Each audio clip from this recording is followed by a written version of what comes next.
आज हम बात करेंगे BA first year second semester geography का जो है नदी द्वारा जनित भू आकृतियाँ उनके बारे में बात करेंगे। तो इसमें जो है हम थोड़ा सा पहले भी एक लेक्चर में किया था, पर जिस प्रकार जो है हम बात करते हैं कि नदी जो है एक महत्वपूर्ण अपर्दन करने वाली जो सरफेस के ऊपर जो महत्वपूर्ण एजेंट है, और मोर सबसे ज़्यादा अगर कोई बाह्य अपरदन कारक अगर अर्थ सरफेस पे काम करता है तो वो है रिवर द्वारा।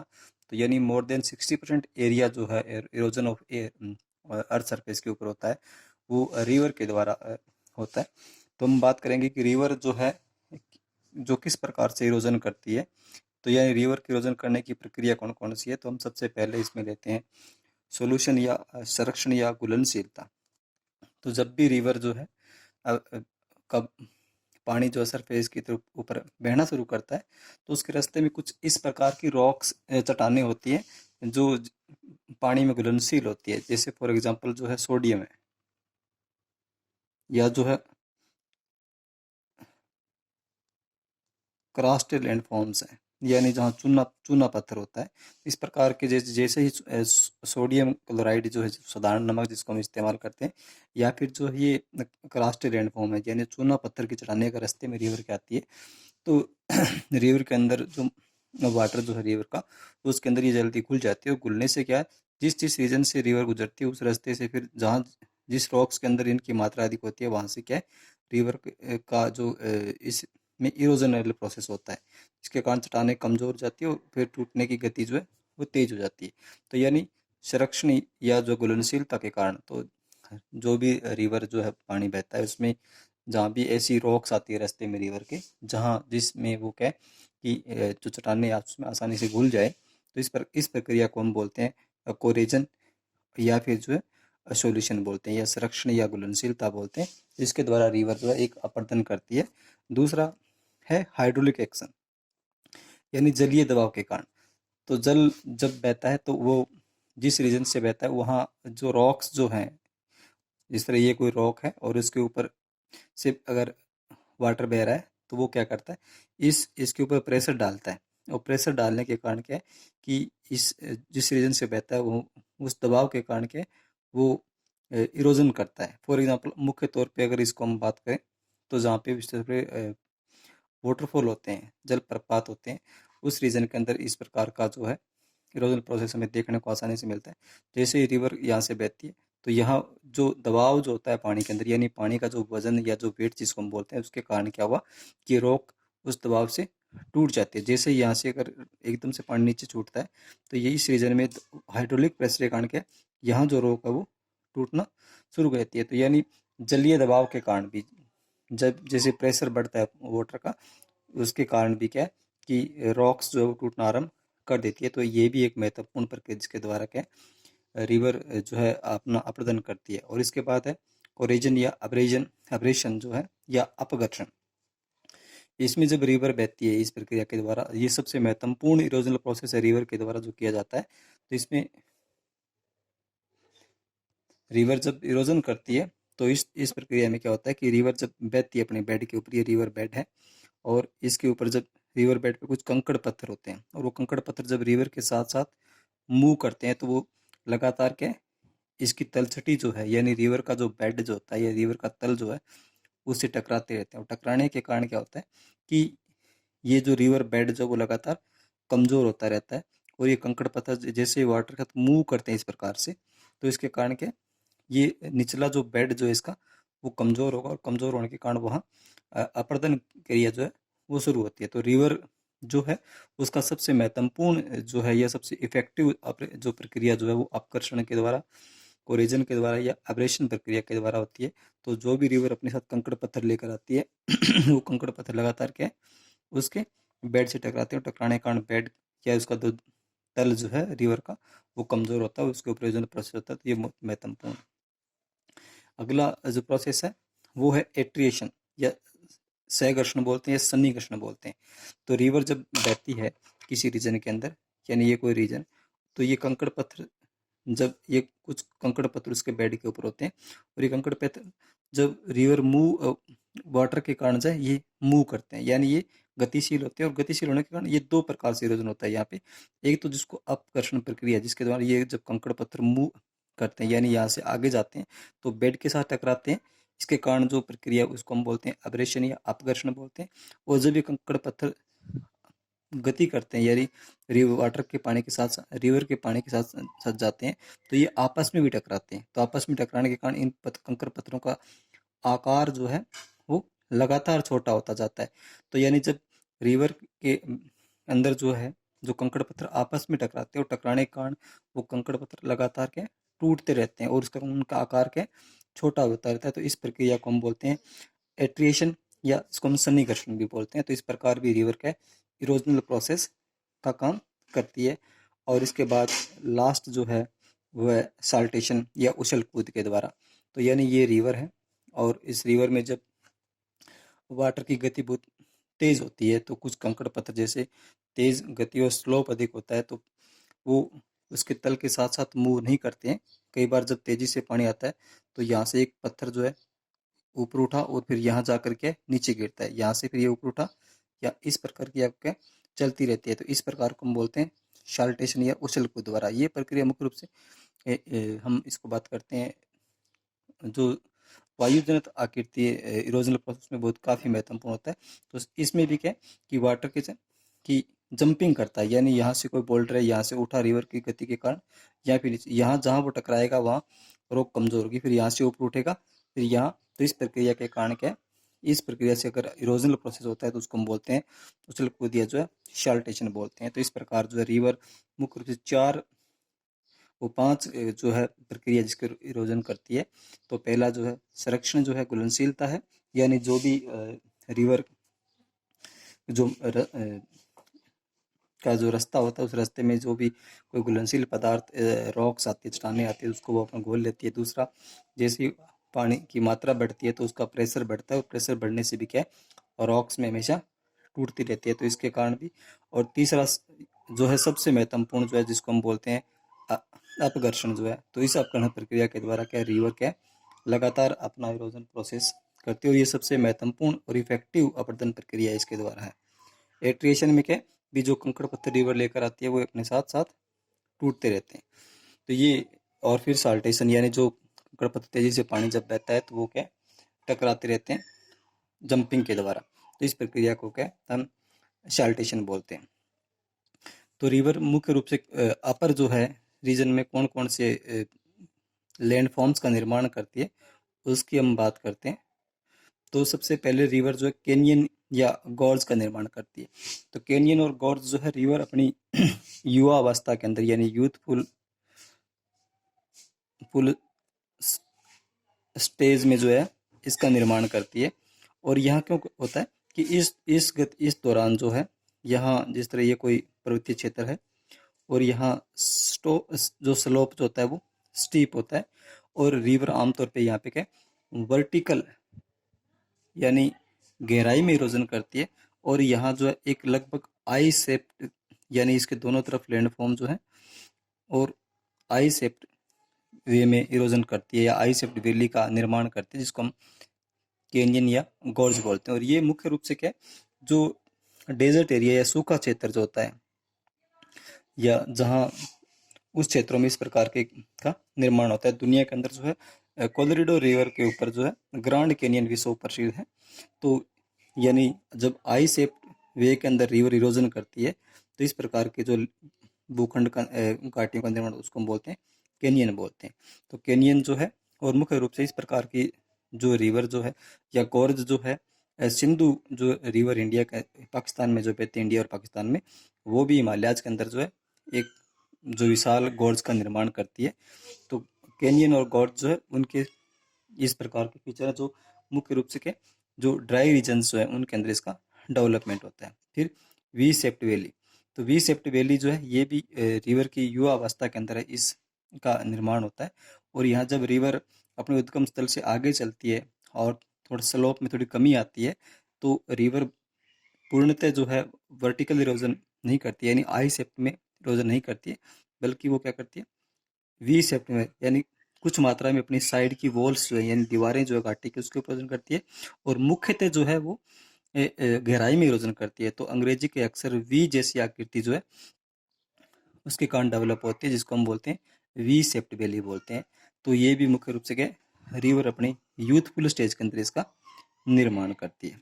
फिर अगला फीचर जो इरोजन है वो आता है जलप्रपात।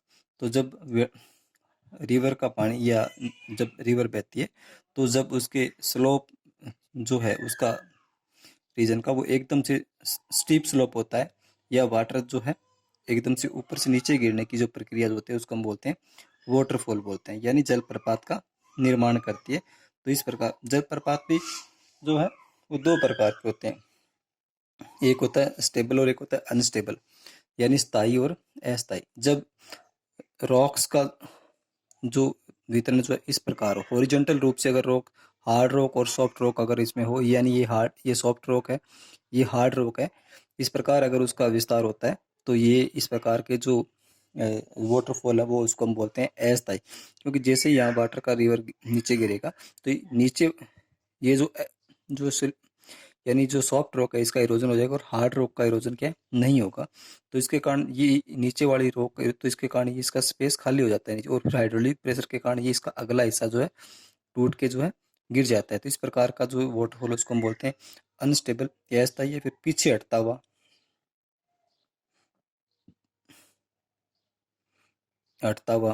या और वह जलप्रपात बोलते हैं। अगर इस रिवर के रास्ते में जो रॉक्स जो उनका अरेंजमेंट इस प्रकार से हो, यानी वर्टिकल फॉर्म में हो, या इस प्रकार से रॉक हो, यानी ये सॉफ्ट रॉक है, ये हार्ड रॉक, और रिवर यहाँ से इस तरह से नीचे गिरती है, तो इस रीजन में यहाँ ये जो वाटरफॉल होता है वो लगभग स्थायी होता है, क्योंकि हार्ड रॉक का इरोजन काफ़ी कम मात्रा में होता है। तो इसको हम बोलते हैं।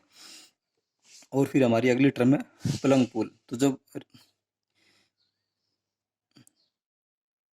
वाटर का पानी यानी जलप्रपात का पानी नीचे गिरता है, तो नीचे गिरने के यहाँ इसके फुट के जो है, यानी इस वाटरफॉल जो है उसके जो पद तल जो है यहाँ पे गहरा खड्डे का निर्माण करती है, गहरे खड्डे का निर्माण करती है, और उस जो गहरे खड्डे का निर्माण करती है उसको हम बोलते हैं पलंग पूल, या आप इसको बोल सकते हैं विरल पूल भी बोलते हैं।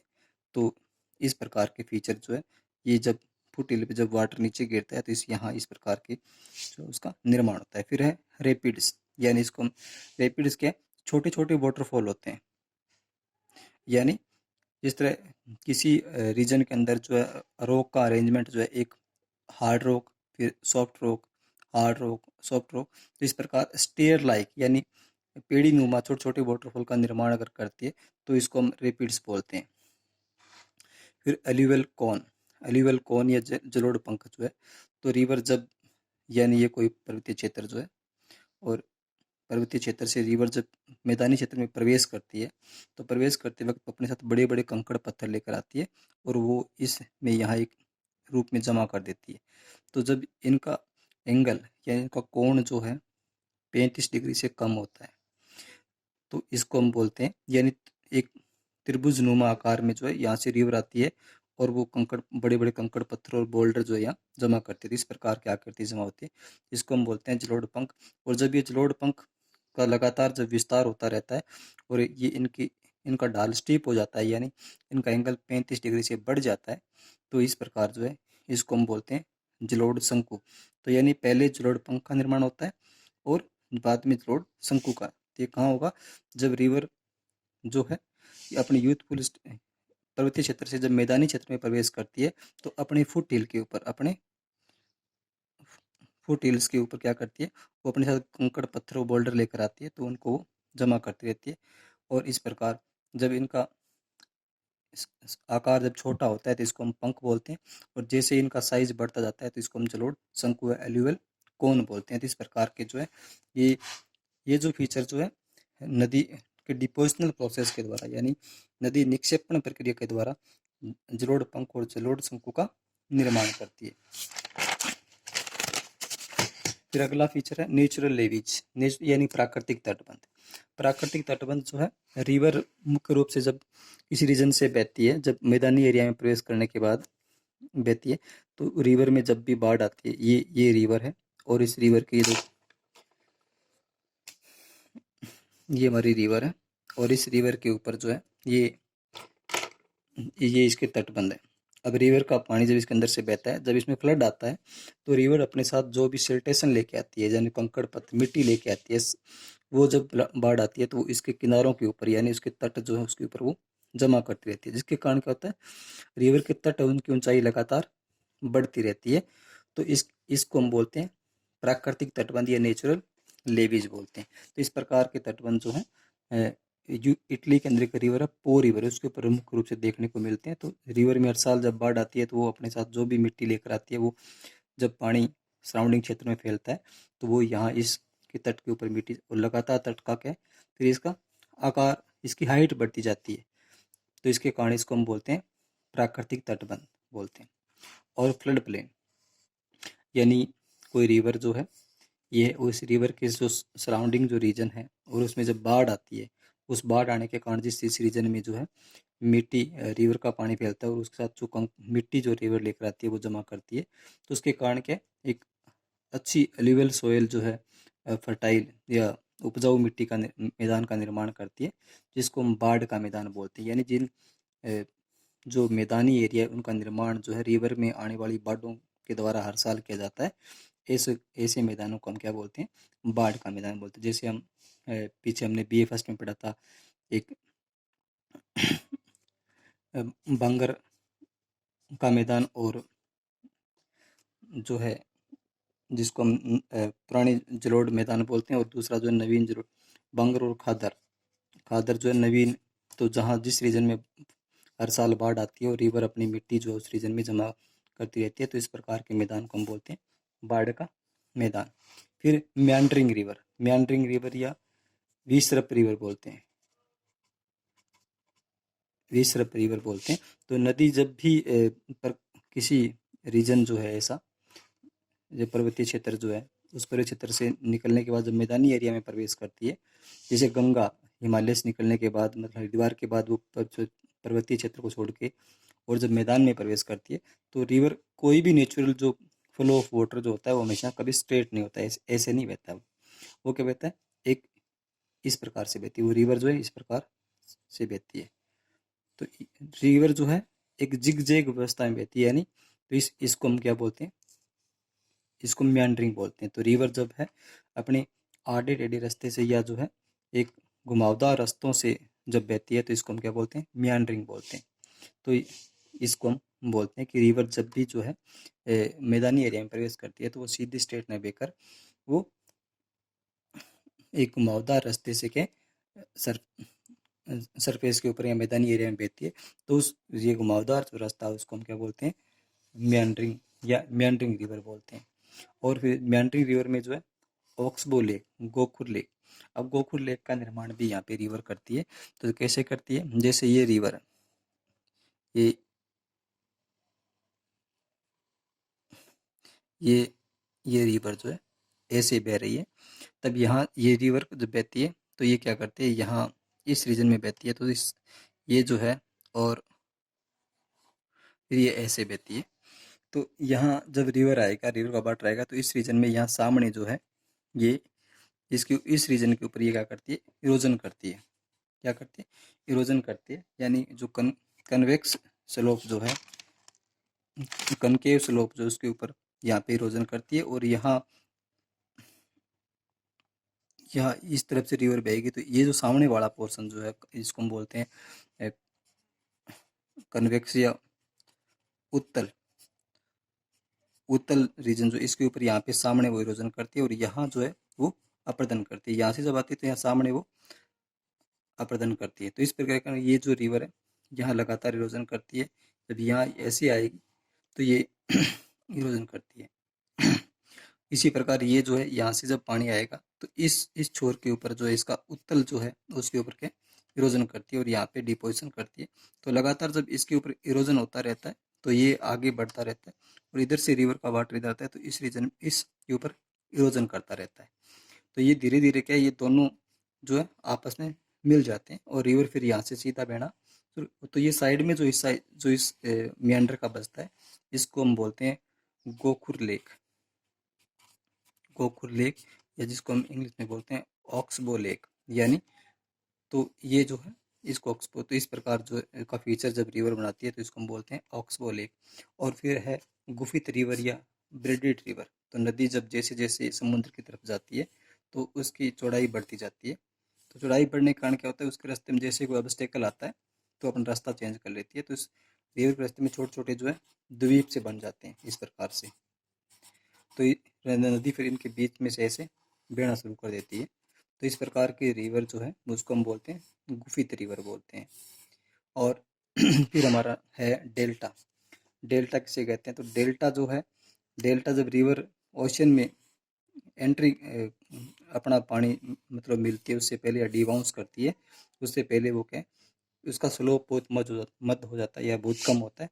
इस कारण से रिवर के अपनी जो एक ट्रिंगल रूम नुमा जो है शेप में जो अपनी मिट्टी जमा करती है इस प्रकार से यानी इधर से रिवर आ रही है और ये अलग अलग धाराओं में विभक्त होकर के यहाँ से और इस प्रकार से इनके साथ यह मिट्टी जमा करती है। तो इस ये ट्रिंगुलर शेप जो मिट्टी जमा करती है इसको हम डेल्टा बोलते हैं। तो डेल्टा जो सबसे पहले इस वर्ड को जो है हेरोडोट्स ने इस वर्ड का इस्तेमाल किया था कि रिवर जब भी, तो जैसे स्लोप मत हो जाएगा रिवर की चौड़ाई बढ़ जाती है, जैसे रास्ते में उसके कोई छोटा मोटा ऑब्स्टेकल आता है रास्ते में तो रिवर का जो फ्लो है वो अपना रास्ता बदल लेता है और वहाँ रिवर, तो इस प्रकार जो है का जो शेप बनता है इसको इसलिए बोलते हैं कि ये ग्रीक लैंग्वेज का एक वर्ड है डेल्टा, उस जैसी शेप में और मिट्टी जमा करती है तो इसको हम बोलते हैं डेल्टा।